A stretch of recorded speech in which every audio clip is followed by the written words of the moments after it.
He didn't believe in love anymore. Not after losing everything that mattered: his fiancée, his family's trust, his sense of self. But when Ethan Cole, a cold, work-obsessed billionaire CEO, agreed to one final blind date just to silence his friends, he had no idea that the woman who would sit across from him that night, nervous, late, holding a tiny, second-hand purse, was about to change not just his company, but his heart forever. And she didn't come looking for love either. Just hope. Because for single mom Clara James, it was never about finding a man. It was about finding a reason to believe in miracles again. Ethan Cole had built his empire from nothing but ambition and sleepless nights. The man everyone called a genius in the boardroom was, in truth, haunted when the lights went out. His penthouse was as empty as his smile.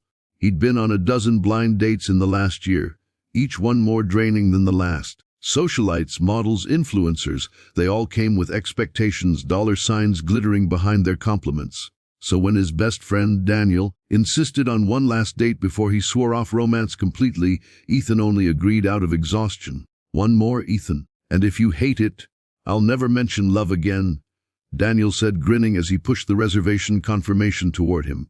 "Fine," Ethan muttered. "One final blind date. After this, I'm done." That night, rain fell over the city like liquid glass.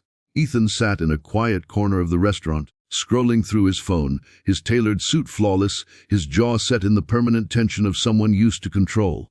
Across town, Clara James was trying to fix her dress with shaking hands. She'd been convinced by her co-worker to go, just to meet someone nice, they'd said. She didn't even know who had arranged it, only that she hadn't been out in years. Her babysitter had cancelled at the last minute, and her little boy Liam, 5 years old with eyes too wise for his age, looked up at her and whispered, "Mommy, you'll be okay. You look like a princess." She hugged him tight, forcing a smile. She didn't feel like a princess. She felt like someone pretending to still believe in dreams. By the time Clara rushed into the restaurant, 10 minutes late, damp from the rain, Ethan was about to leave. "You're late," he said flatly, standing. "I'm sorry," she breathed, brushing back her hair. There was traffic and life. Something in her tone stopped him. Not the words, but the quiet truth behind them. As they sat, the silence was thick, but not awkward. Just unfamiliar. He asked her about her work. She told him she was a freelance illustrator, sometimes working late into the night to keep up with bills. She didn't mention the single motherhood until he noticed her sketchbook filled with little drawings of a child's face. "Your son?" Ethan asked softly. She nodded. "Liam, he's my whole world." For the first time in years, Ethan didn't check his watch. He listened. To her laugh, to her honesty, to her small stories about grocery store mishaps and bedtime adventures. And when she asked him what he did, he hesitated. "Just business," he said. "Just business." She smiled. "You talk like it's your whole life." "It is," he admitted quietly. "Sometimes I think it's all I know." That night, something subtle shifted. They didn't exchange numbers, but when she left, Ethan found himself staring at the empty chair she'd sat in, and for reasons he couldn't explain, he smiled, for the first time in years. A week later, Clara walked into a tall glass building for a freelance illustration job she'd applied for months ago. Her jaw dropped when she saw the golden letters on the wall. "Colleen de Eustace," she froze. "Ethan Cole, her blind date." When Ethan entered the conference room and saw her standing there, portfolio clutched to her chest, eyes wide, his breath caught. "You're the new freelancer. You're the billionaire." The air between them filled with 1,000 unspoken questions.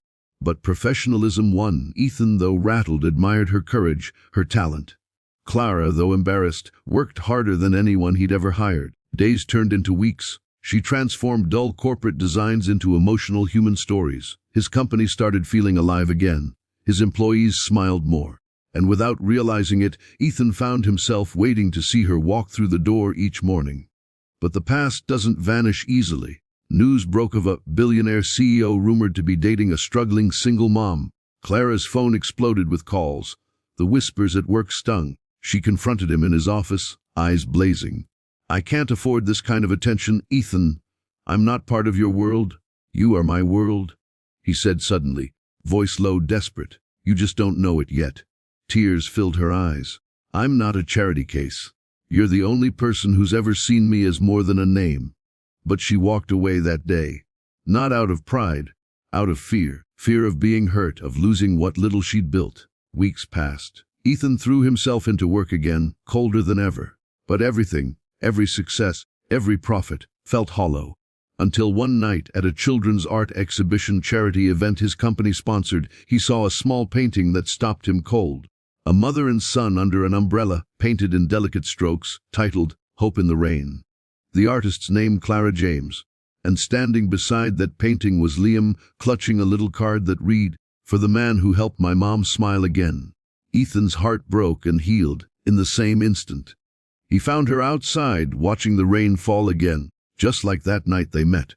"You said this was your final blind date," she said quietly, not turning around.